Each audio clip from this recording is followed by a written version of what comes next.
Hey guys, welcome to my bedroom. I hope you're doing amazing. I'm Bella. This is my couch. This is a wig. So you may be asking yourself, why is Bella wearing a wig?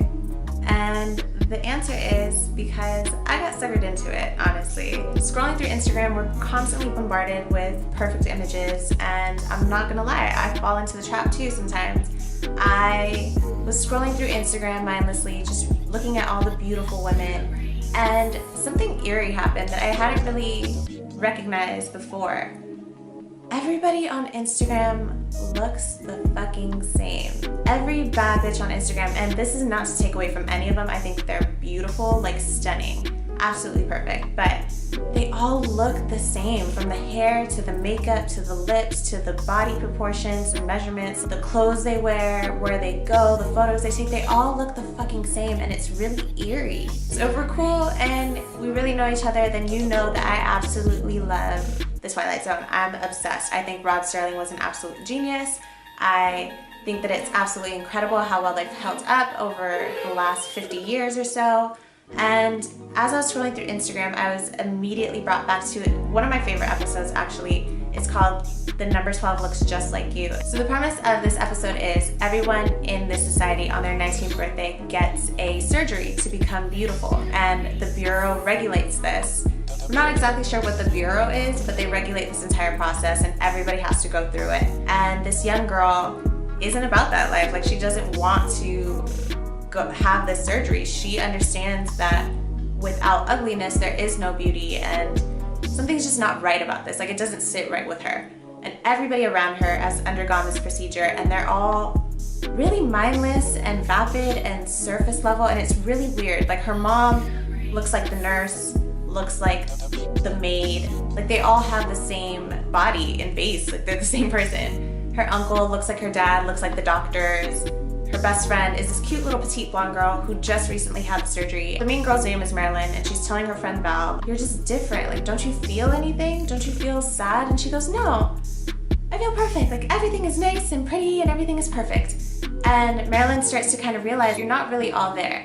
So her parents, her family's all concerned with her. They take her to the hospital, to the doctor, who does an analysis of her brain and realizes that she's quite brilliant. Her father, prior to passing away, gave her books that had since been banned, things like Shakespeare and Keats and Shelley, and so she knows that there is more to life than being aesthetically pleasing and beautiful. She recognizes that there's something fishy about this, like something about making everybody the same is a way to control everybody. Eventually they do a procedure, they mess with her mind a little bit, and she goes in willingly to have the surgery. As she comes out of the surgery, she's beautiful. She looks just like her best friend, cute little petite blonde.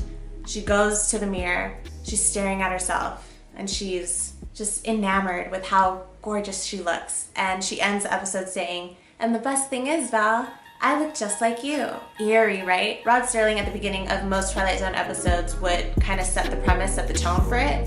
And at the beginning of this particular episode, he sets it up as, let's call this the future. This is the year 2000. That shit just hit me like a ton of bricks. This is what people in the 50s and 60s thought society would become. And you scroll through Instagram and you recognize that, holy shit, it has. There are groups of women that look exactly the same, identical. And that's not to take, I'm not trying to take away from them at all. Like, they look beautiful.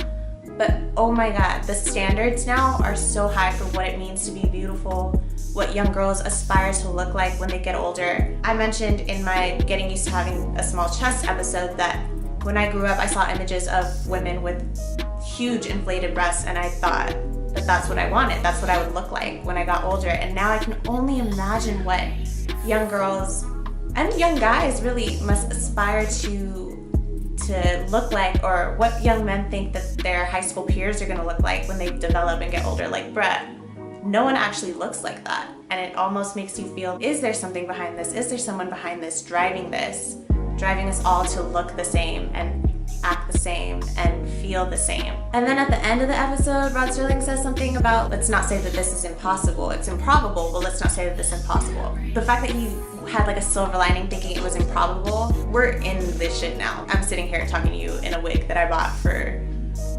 $200 because some chick on Instagram had it, and I was like, ooh, I want gray hair too. I say this all to say, One, the Twilight Zone is absolutely the shit, and you and I are best friends now because I told you the entire premise of a Twilight Zone episode, and I only do that for real friends. And two, I highly encourage people to take a break from social media from time to time, and YouTube as well. The makeup tutorials, it's all fascinating, it's all beautiful, and again, I'm not shaming any of these women. It's just, it's so hard to keep up with that sometimes. The idea to think that we even need to do that is kind of sad. I'd love to hear your thoughts on today's episode. It was really quick. I hope you enjoyed it. If you are a Twilight Zone fan, the original series, I don't want to hear shit about the 80s series or the upcoming revamp, although I am really excited for Jordan Peele. But if you are a fan of the original series with Rod Serling, please let me know what your favorite episode is down below. It's on Netflix right now. I highly encourage everybody to watch a couple episodes. Like, they're such a mindfuck, and they're so well written, and they're so dope. Yeah, I'm a legit fan. I'm kind of nerdy about it. I hope you guys enjoyed today's episode. Thank you so much for joining me again. If you haven't done so already, please subscribe. I would love you so much for it. Have a beautiful day full of love, light, and individuality. Bye. Oh, and one last thing about the episode. Because everybody looked the same, there was no real idea of love or monogamy. The girl's mother was married like 11 times, and her little vapid friend was like, oh my god, my stepfathers were better than the real one. I've had over 12. Isn't that fucked up? It's kind of fucked up, right? I had to tie it back to sex somehow. There we go.